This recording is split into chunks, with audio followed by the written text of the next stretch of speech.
Welcome back to Science for Sleep. This is where we explore the strangest ideas in science and consciousness, slowly, calmly, without needing to decide what's true. Tonight's question is one that lives at the edge of neuroscience, physics, and imagination. When you dream, are you simply replaying memories? Or is something deeper happening? Could your sleeping brain be accessing other realities? At first, this sounds like science fiction. But the longer we look, the less absurd it becomes. Dreams are not random noise. They are structured. They are immersive. They follow rules. Entire worlds appear, with landscapes, with physics, with time. And while dreaming, you experience them as real. Your brain does not label them as imagination. It treats them as reality. This raises a quiet, unsettling question. If consciousness can generate a reality internally, how different is that from accessing one externally? Before we go any further, let's slow down. We are not claiming dreams or other realities. We are asking, what does science actually say? What do we know? And where does speculation begin? To answer this, we need to understand what dreaming really is. Dreaming happens primarily during REM sleep. During this phase, your brain becomes highly active. In some regions, more active than when you're awake. Your visual cortex lights up. Your emotional centers ignite. But your logical, filtering regions, they quiet down. This is why dreams feel vivid, but often illogical. Yet here's something important. While dreaming, your brain constructs a full sensory environment. Sight, sound, movement, emotion, all without external input. No photons hit your eyes. No sound waves reach your ears. Yet the experience feels complete. This alone tells us something profound. Reality as you experience it is already a simulation, built by the brain. Now let's gently introduce the word quantum. Not because dreams are quantum, but because consciousness and reality intersect there. Quantum physics tells us that reality at its deepest level is probabilistic, not fixed. Observation matters. Measurement changes outcomes. And consciousness, whatever it truly is, plays a role. Some scientists argue this role is minimal. Others argue it is fundamental. There is no consensus. Now consider this. When you dream, your consciousness is active, but disconnected from physical input. You are observing something, but that something is not the external world. So where is it coming from? One conservative answer is memory, fragments stitched together. Another answer is simulation, the brain running scenarios, practicing futures, rehearsing threats, exploring possibilities. But there is a third idea, more controversial. What if dreams are not just simulations, but interfaces? Not portals, not literal travel, but access points to alternative informational states. This idea appears in many forms, in ancient cultures, in modern theories, in fringe science, and surprisingly, in serious physics discussions. Now let's pause here. Nothing needs to be believed. We are only mapping ideas. In the next part, we'll explore how the brain creates dream worlds, why they feel real, and how closely this mirrors theories about reality itself. For now, let your thoughts drift. You don't need answers to rest. Curiosity alone is enough. While you are asleep, your body rests, but your brain does not. It becomes a quiet architect, constructing environments, designing physics, populating worlds with characters, all from within. Neuroscientists know this part well. The brain does not passively receive reality. It predicts it. Even when you are awake, what you see is a best guess. Your brain combines sensory input with expectation. Reality is not delivered. It is generated. Dreaming removes the input, but keeps the generator running. This is why dreams feel real. The same machinery is active. Visual cortex, motor imagery, emotional centers. Only the error correction is disabled. Nothing interrupts the illusion. Now consider something subtle. If waking reality is a controlled hallucination, then dreaming is simply that hallucination, unrestricted. This idea is not fringe. It comes from mainstream neuroscience. Now let's talk about memory. Dreams often borrow familiar faces, familiar places, but they recombine them. New layouts, new rules, new outcomes. This is not replay. This is generation. Now let's move closer to the strange. Dream environments often obey internal logic. They remain consistent within themselves. Gravity might work differently, but it works the same way throughout the dream. Time might stretch, but it stretches predictably. This consistency matters. It mirrors how physical reality behaves. Now let's introduce a key question. If the brain can generate a reality that feels real, what separates it from accessing a real one? The usual answer is causality. Dreams do not affect the external world, but from the inside, the experience is indistinguishable. Your consciousness does not know. This leads to a deeper question. Is reality defined by external consistency or internal experience? Philosophers have wrestled with this for centuries. Physics has only recently joined the discussion. Now let's gently touch quantum theory again. In quantum mechanics, systems exist in many possible states. Observation selects one. Reality is not fixed until measured. Some interpretations suggest consciousness plays a role. Others say measurement devices do. Yet, no consensus. But dreaming gives us a clue. Consciousness can select an experience without physical measurement. This raises speculation. What if consciousness accesses informational structures rather than physical locations? In this view, dreams are not places. They are patterns, information landscapes. Now pause. Nothing mystical is required. Information is physical. The universe runs on it. Dreams may be internal explorations of possibility space. Something more. Long before neuroscience, before physics, before the word brain even existed, humans were already asking this question. What are dreams? To ancient cultures, dreams were not illusions. They were journeys. In ancient Egypt, dreams were messages from other realms. They believed sleep loosened the soul, allowing it to travel. In ancient Greece, dream temples existed. People slept there intentionally, seeking guidance, not metaphor, not imagination, actual contact. Indigenous cultures across the world shared similar beliefs. The Australian Aboriginal dream time, not a dream state, but a parallel layer of reality, ever-present, accessible.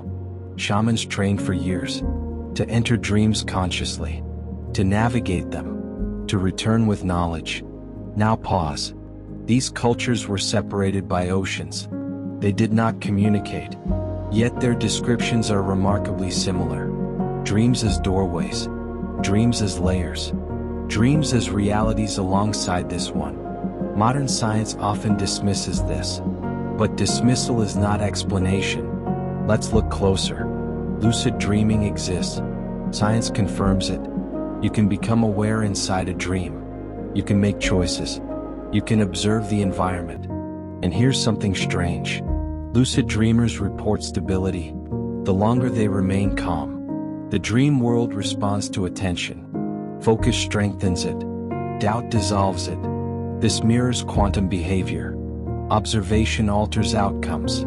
Expectation shapes experience. Yet, not proof, but an echo.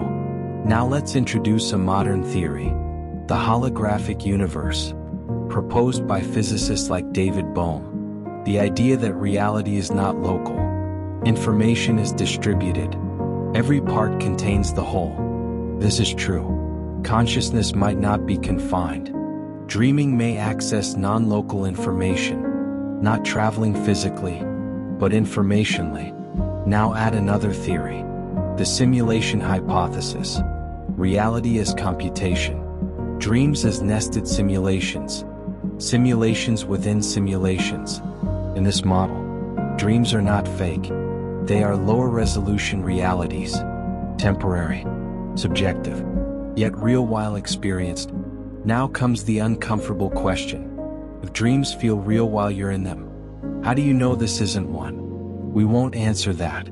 We don't need to. Sleep is not about certainty. It's about curiosity. In sleep laboratories, the lights are low. Electrodes rest gently on the scalp. The body is still, but the brain is alive with motion.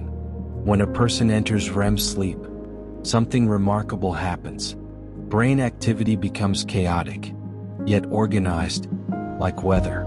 Neuroscientists see patterns, waves of activation, regions speaking to one another. Visual cortex ignites, as if seeing. Motor regions simulate movement.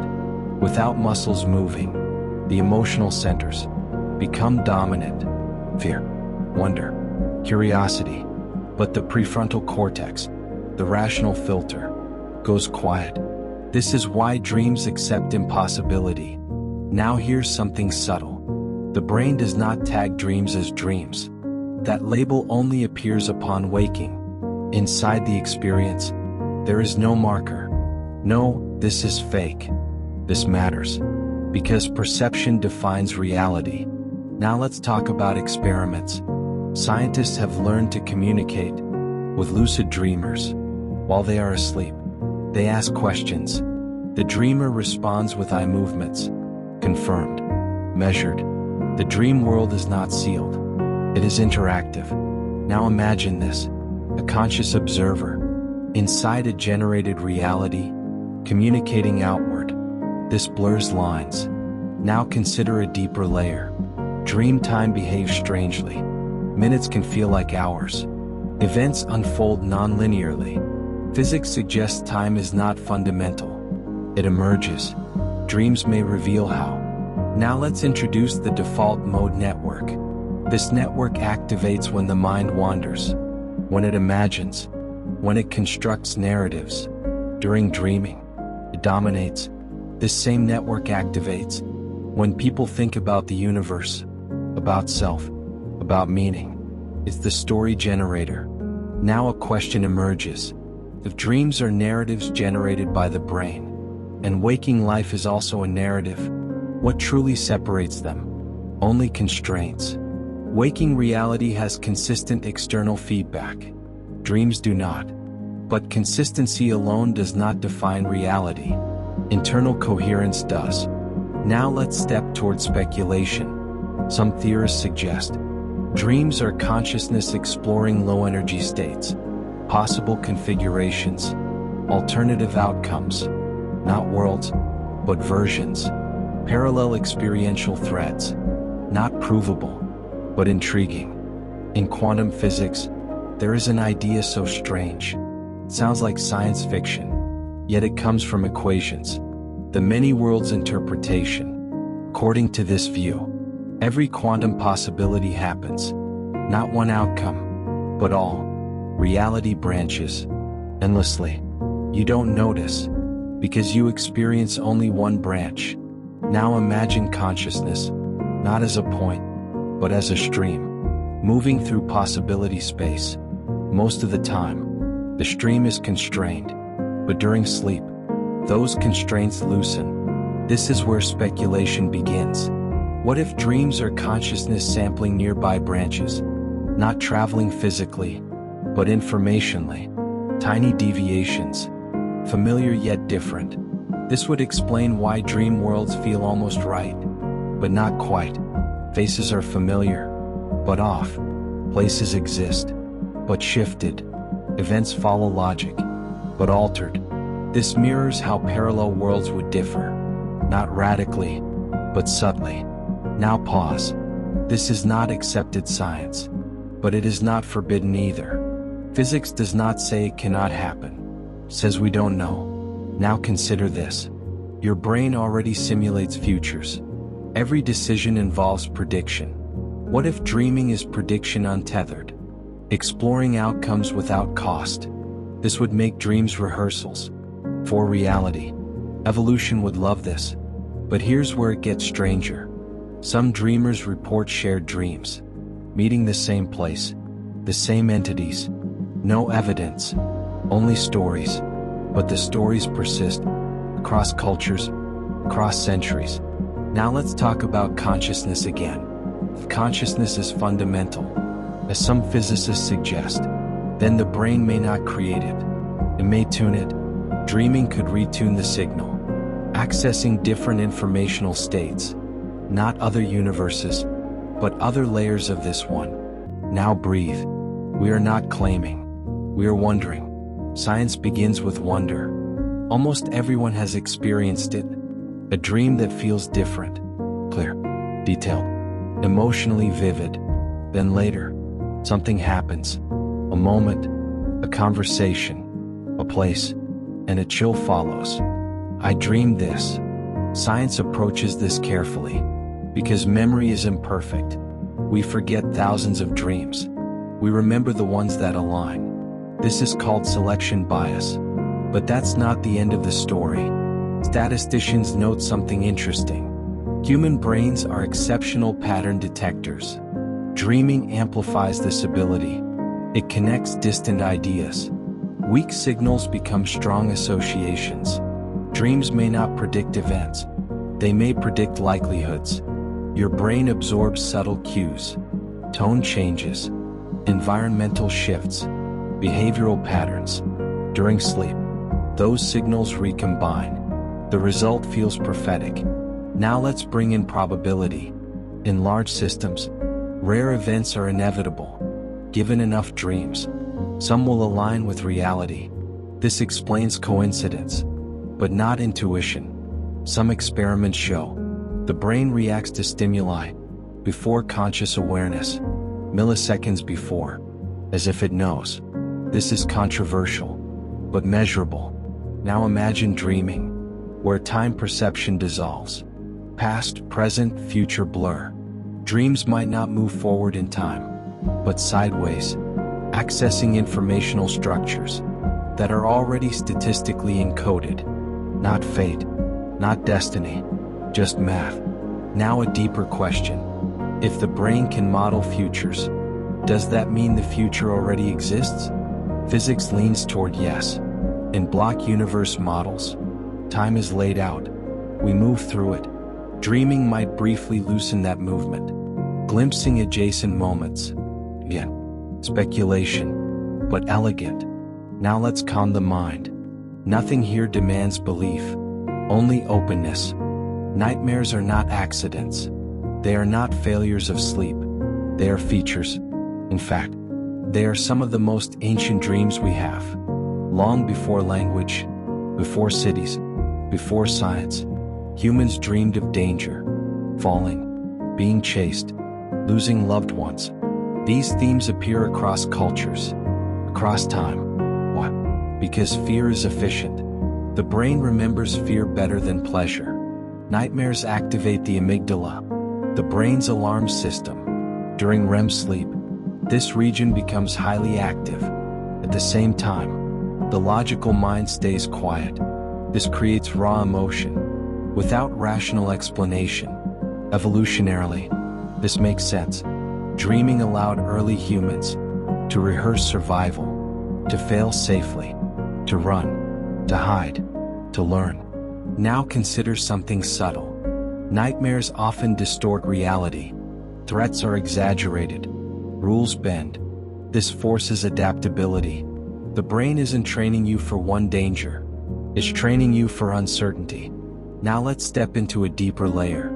Some nightmares feel external, as if something is watching, chasing, observing. Neuroscience explains part of this. During sleep paralysis, the brain awakens, but the body does not. The mind searches for explanation. It generates a presence. This presence appears across cultures, shadow figures, sleep demons, the old hag. Same experience, different stories. Now the speculation begins. What if nightmares are not just internal alarms, but boundary experiences? Moments where the dreaming mind brushes against the unknown, not entities, but ambiguity, uncertainty given form. The brain hates the undefined, so it gives fear a shape. This doesn't mean nightmares are gateways, but it does mean they show us the edge. Now breathe. Nightmares don't mean something is wrong. They mean the brain is vigilant, protective, even while you sleep. A lucid dream begins quietly, a realization. This isn't real, but the dream does not end. Instead, it responds. The world remains. Your body sleeps, but awareness awakens. This alone is astonishing, because consciousness was never supposed to split. Yet here it does. Lucid dreaming occurs when the prefrontal cortex partially reactivates. This region handles self-awareness, logic, decision-making. In normal dreams, it stays mostly offline. In lucid dreams, it flickers back on, not fully awake, not fully asleep, a hybrid state. Few experiences reveal the nature of consciousness so clearly.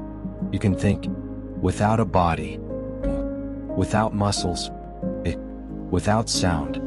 Physics pauses here, because this resembles something familiar, the observer effect. When observation changes the system. In lucid dreams, the dream responds to attention. Focus on a door. It appears. Expect fear. It manifests. Expect calm. The world softens. This mirrors quantum experiments.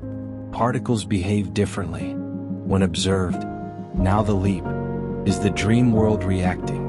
Or is consciousness shaping experience?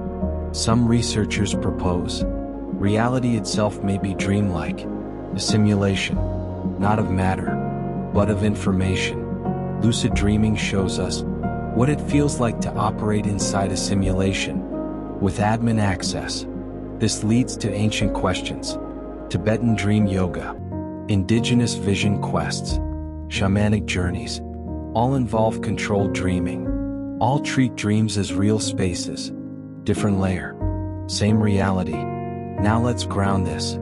Lucid dreams are measurable. EEG scans show unique brainwave patterns. Gamma wave spike. Awareness without wakefulness. This suggests consciousness is not binary, not on or off, but layered, stacked. Lucid dreamers often report something else. The dream looks back. Characters become aware.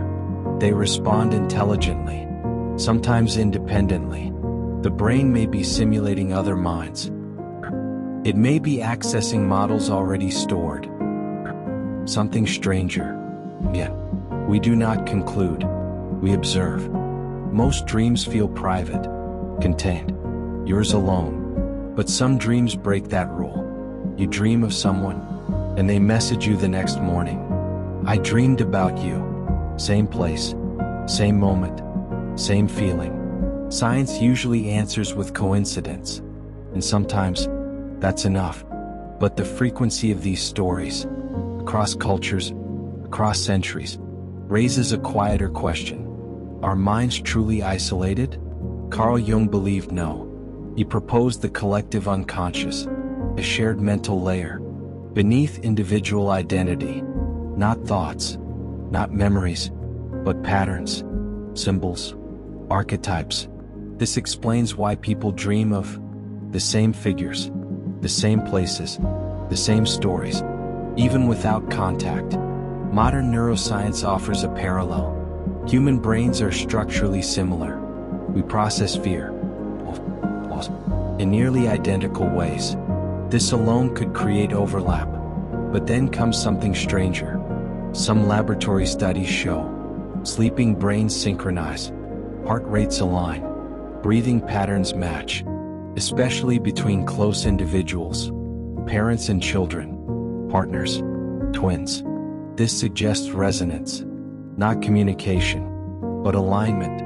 Now consider this.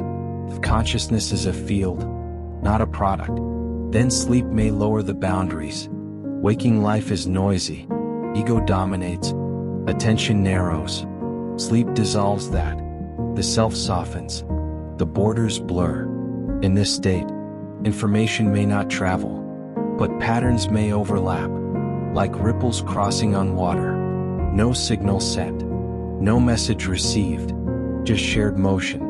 Some cultures treat dreams as meeting places, Aboriginal dream time, ancient Greek dream temples, shamanic journeys, not metaphorical, literal, places the mind visits together. Science cannot confirm this, but it also cannot fully dismiss it, because consciousness still lacks a location. Now breathe. Nothing here demands belief, only curiosity. Across hospitals, across cultures, across centuries, people nearing death report similar dreams. Not chaotic, not frightening, but calm, clear, purposeful.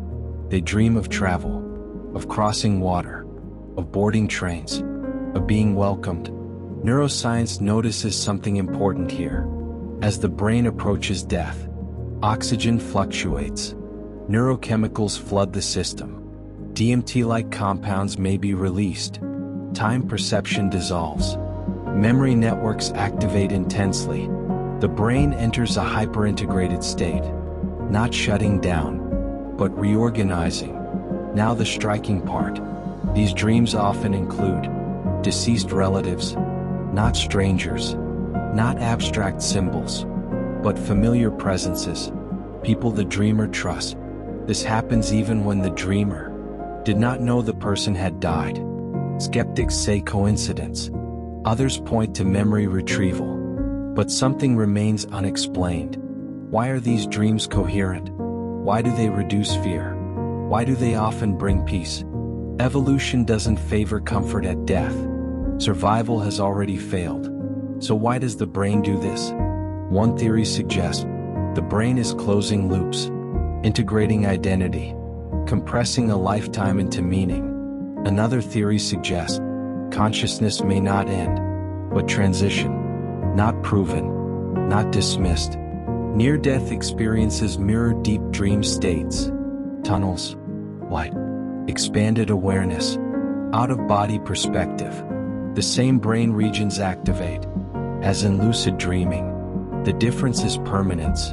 Some physicists speculate consciousness may be fundamental, like space, like time. So, dreams near death may be less hallucination, more alignment.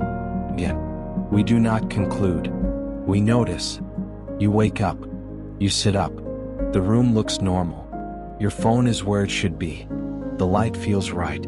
Then something feels off. You wake up again. This is a false awakening, and the brain can stack them. 2 layers, 3, sometimes more. Each layer feels real. Each layer obeys logic, until it doesn't. Neuroscience explains part of this. The brain predicts reality. It does not receive it directly. Dreams are internal predictions, running without sensory input. A false awakening occurs when the prediction includes the act of waking. The brain simulates consciousness itself. This creates recursion, awareness observing awareness. In physics, this is called self-reference. In mathematics, it creates paradox. In consciousness, it creates depth. Some people report dozens of layers. Each awakening feels heavier. Movement becomes difficult. Time stretches. Sleep paralysis often overlaps here. The body remains offline, while awareness turns on. The result feels supernatural. Pressure, presence, vibration. But brain scans show motor inhibition remains active. Fear centers amplify uncertainty. The experience is intense, but internally generated. Something remarkable appears. People who remain calm can step between layers. They gain control. Lucidity returns. The dream becomes navigable. This suggests something critical. Consciousness is not tied to a single layer of reality. Can exist between states, nested, recursive. This mirrors theoretical physics again. Universes within universes. Simulations inside simulations. Reality observing itself. If consciousness can move between dream layers, what does that imply about waking life? Perhaps waking is just the dominant layer. Stable, consistent, sure, but not fundamentally different. Just better synchronized. Most dreams fade, but some don't. Some stay sharp, specific, uncomfortable. You dream of a phone call, and days later it happens. You dream of a place you've never seen, then you walk into it years later. Science calls these precognitive dreams, not because they predict the future, but because they appear to. Neuroscience offers a grounded explanation. The brain is a prediction machine. It constantly simulates outcomes based on incomplete data, microsignals, tone shifts, patterns you never consciously notice. Sleep removes distraction. The brain runs deeper simulations, longer timelines, more variables. Most predictions fail. You forget those dreams. But when one aligns with reality, it feels impossible to ignore. Memory bias amplifies it. Emotion locks it in place. This does not explain everything. Some dreams include details no prior information could provide. Names, dates, exact sequences, statistically rare. Not impossible, but strange. Physicists add another idea. Time may not flow forward. It may already exist. Past, present, and future, equally real. This is called the block universe. If consciousness samples moments, rather than travels through them, then dreams may occasionally access non-present data, not prophecy, navigation. Quantum mechanics complicates this further. At fundamental levels, time symmetry exists. Equations work both directions. Cause and effect blur. Information may not strictly move forward. Yet, no proof, no conclusion, only the acknowledgement that time is stranger than we feel. And dreams are not bound by clocks. Some dreams feel hyper-real, colors richer, emotions stronger, moments sharper. You wake up unsettled, because waking feels dull by comparison. Neuroscience knows why. During REM sleep, the emotional centers of the brain ignite. The amygdala fires intensely. Meanwhile, the prefrontal cortex quiets. The part that questions reality, the part that applies skepticism, is offline. So experiences are accepted fully, without resistance, without doubt. Memory systems also activate deeply. Old emotions resurface. Unresolved connections reappear. The brain links meaning instead of facts. This creates emotional realism, not factual accuracy, but felt truth. This is why dream heartbreak hurts, why dream joy overwhelms, why dream fear feels absolute. Some philosophers argue, reality itself is emotionally filtered. That waking consciousness dampens experience. To allow function, dreaming removes the dampeners. What remains is raw perception. This leads to a radical thought. Maybe dreams aren't less real. Maybe waking life is muted. Evolution may require this. Full emotional intensity would paralyze us. Dreams give access to unfiltered consciousness, temporary, private, safe.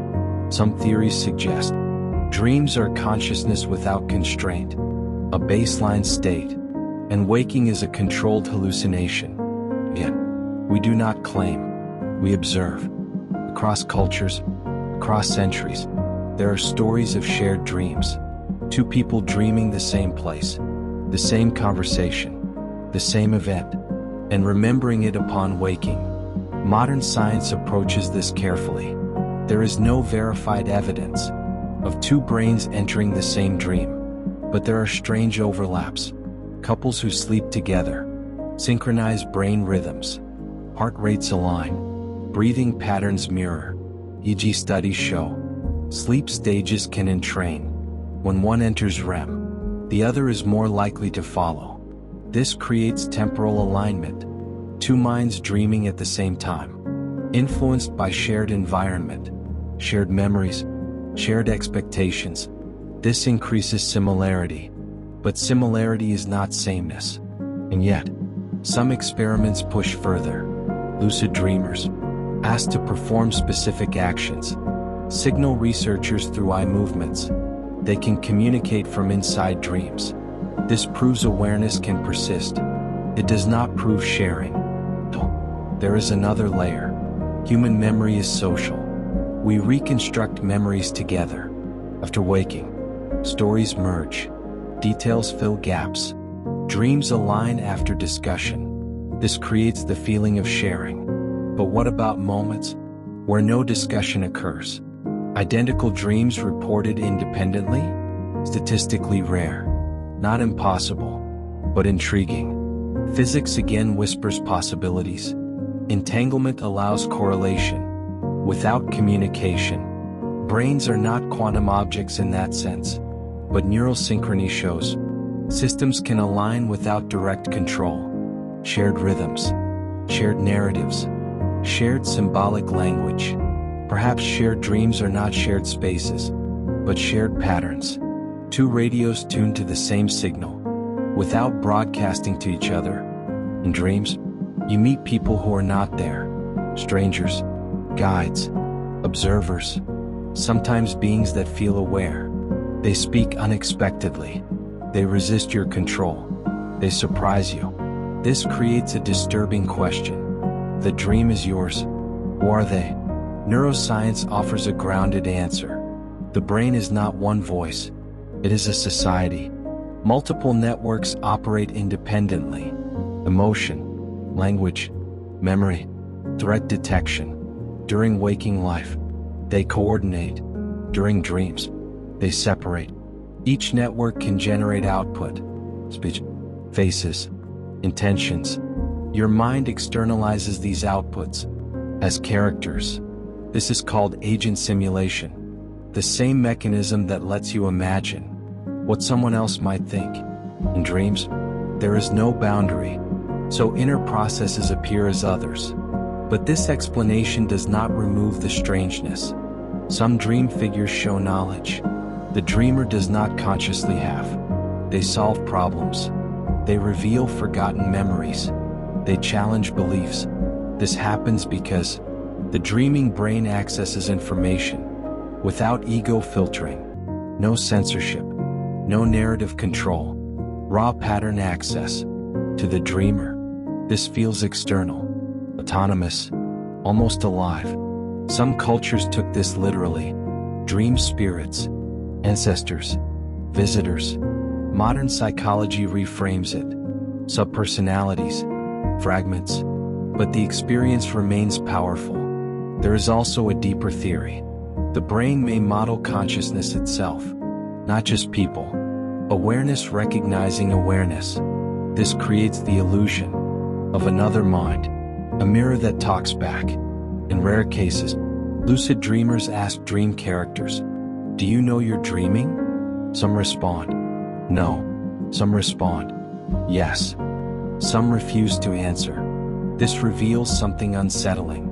The mind can generate independent seeming awareness, not separate consciousness, but complex simulation. And if the brain can simulate minds perfectly enough to fool itself, then consciousness may not be singular, just coordinated. Lucid dreaming begins quietly, a realization, the soft knowing, this is a dream. The world does not shatter, it stabilizes. The dream responds. Neuroscience shows lucidity occurs when the prefrontal cortex partially reactivates. Self-awareness returns.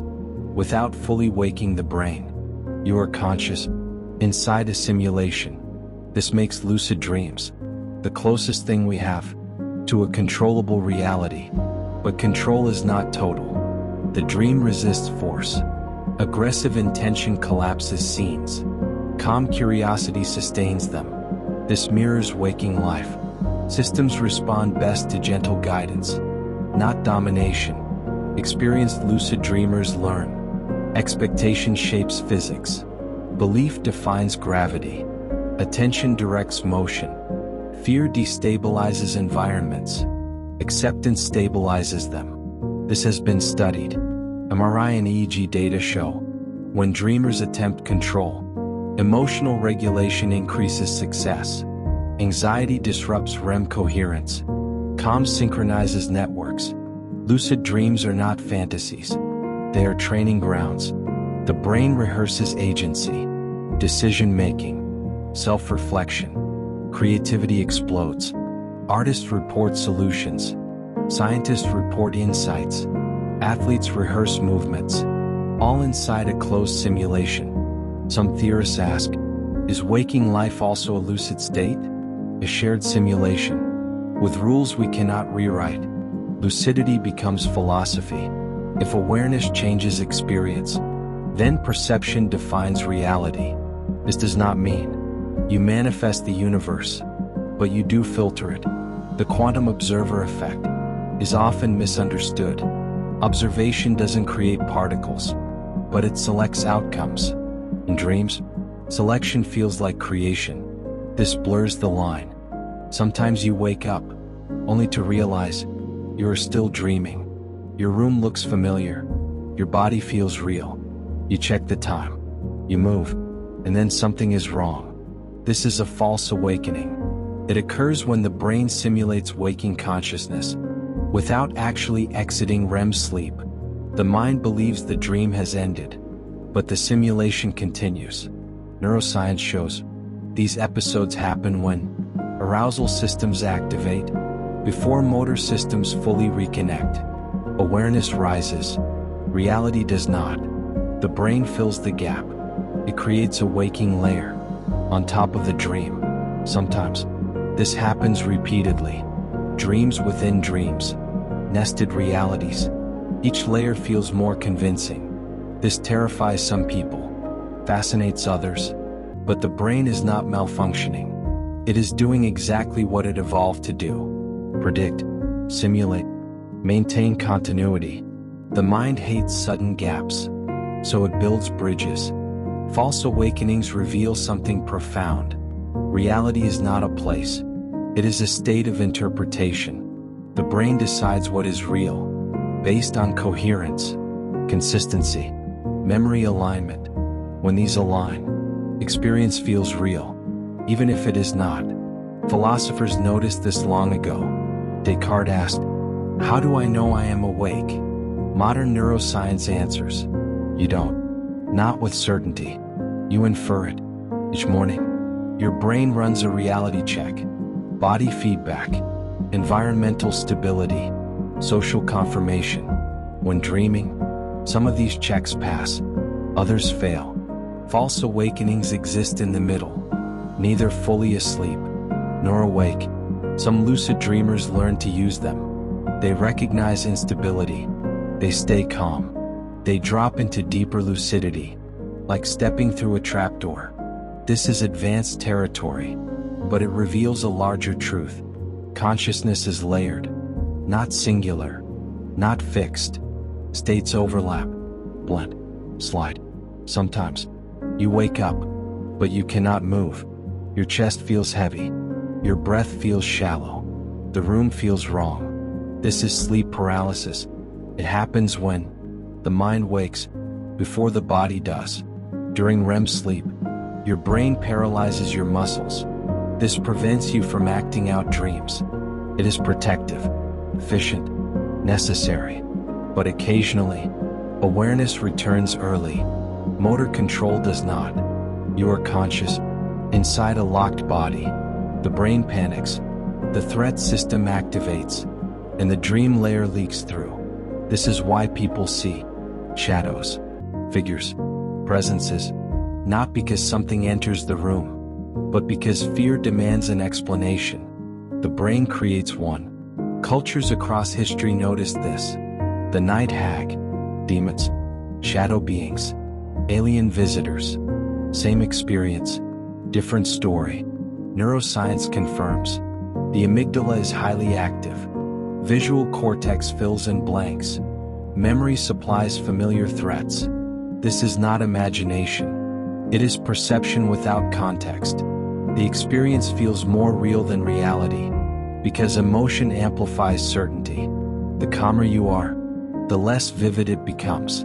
This is why people trained in lucid dreaming often transition sleep paralysis into full lucid dreams.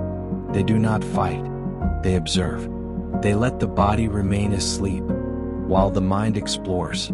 This is the edge, the boundary between waking consciousness In dream reality, some researchers suggest this state may have inspired out-of-body experiences, astral projection myths, reports of floating, looking down at oneself.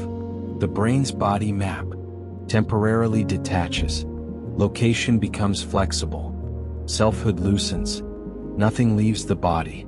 But the experience is convincing because the brain believes it. Dreams often feel significant, even when they make no sense. A conversation lingers. An image stays with you. A feeling follows you into the day. What? The brain does not mark dreams as fiction. During REM sleep, the emotional centers are highly active. The amygdala, the hippocampus, the limbic system. Logic is quiet. Emotion speaks clearly. This creates meaning. Not symbolic meaning at first, but felt meaning. Dreams feel important because they are processed, the same way memories are. The brain treats them as lived experience. This is why dreams can change behavior, influence mood, alter perspective. They are not messages from outside reality, but reflections from within. Yet humans have always searched for deeper explanations. Ancient cultures believed dreams were portals, messages from gods, journeys to other realms. Modern neuroscience reframes this, but does not dismiss the power. Dreams integrate memory, resolve emotional conflict, rehearse possible futures. Your brain runs simulations to prepare you for reality, fear scenarios, social interactions, unexpected outcomes. This is survival. Some theories go further. The threat simulation theory suggests dreams evolve to practice danger. Another theory suggests dreams test identity, who you are, when rules dissolve. Then there are conspiratorial ideas. Some believe dreams are signals leaking from parallel realities, crosstalk between universes, shared consciousness fields.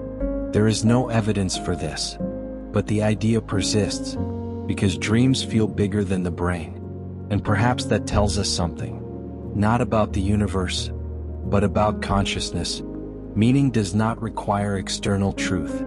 It arises internally. The story feels real. When it resonates, dreams resonate because they speak the brain's native language. Emotion, association, pattern. This is why you remember how a dream felt more than what happened. Some dreams return. The same place, the same chase, the same fall, the same impossible situation. Again and again. Recurring dreams are common. Nearly everyone experiences them. They are not random. They emerge when a pattern in waking life remains unresolved. The brain does not forget. It revisits. During sleep, the mind searches for closure. Recurring dreams often appear during periods of stress, change, identity shifts. They may fade when circumstances resolve or persist when the issue remains. Common themes appear across cultures: being chased, being unprepared, losing teeth, falling. These are not symbols with fixed meanings. They are metaphors built from sensation, loss of control, vulnerability, transition. The brain chooses images that efficiently carry emotion because dreams optimize for feeling, not clarity. Some neuroscientists believe recurring dreams are feedback loops. The brain flags something as important, but cannot resolve it, so it repeats. Others suggest they are predictive simulations, testing outcomes, adjusting strategies. There are more speculative ideas. Some suggest recurring dreams indicate the mind revisiting alternate timelines, checking paths not taken. Again, there is no evidence, but the metaphor remains powerful because the brain does simulate alternatives. Every decision branches. The mind explores possibilities. Even after waking, recurring dreams stop when the brain updates its model, when the story changes. This is why becoming aware sometimes ends them. Recognition breaks the loop. The brain marks it as resolved. In lucid dreamers, recurring dreams often transform. The chase becomes a conversation. The fall becomes flight. This suggests dreams are flexible, not fixed scripts. They respond to awareness. Lucid dreaming is the final frontier of the mind. You realize this is a dream, and yet you remain inside it. You are fully awake, but the world continues to exist around you. Here, awareness meets creation. The dream obeys attention. It responds to intention, and yet it resists domination. The brain has taught you patience, curiosity, observation. Even here, the principles of life apply. Soft focus, not force. Gentle guidance, not control. In these moments, the mind learns something profound. It sees itself. It realizes its own power. And it also sees limits. Dreams are internal, yet vast. Simulated, yet meaningful. Emotional, yet patterned. Consciousness in sleep is a laboratory. A universe built from memory, emotion, and attention. Lucid dreamers report insight, creativity, problem-solving, healing. The mind experiments with itself. It explores alternate selves, alternate realities, alternate outcomes. And then, inevitably, you wake. Your body returns. The room is familiar. Time flows normally. And yet, something lingers. A feeling, a connection, a reminder. Your mind is deeper, vaster, stranger than you imagine. Dreams are not just stories. They are simulations of reality, consciousness, and possibility. They teach, they warn, they heal, they explore. Sleep is not a pause. It is an active journey. Through fear, joy, curiosity, and lucidity, the brain rehearses life, and perhaps glimpses what may lie beyond. So tonight, as you close your eyes, allow yourself to drift, to explore, to witness, to rest. The dreamscape is waiting, and when you awaken, you carry a piece of it with you. Thank you for joining this journey through the quantum dreamscape. This is Science for Sleep, where your mind meets the universe even as you rest. Crescent moon sparkles,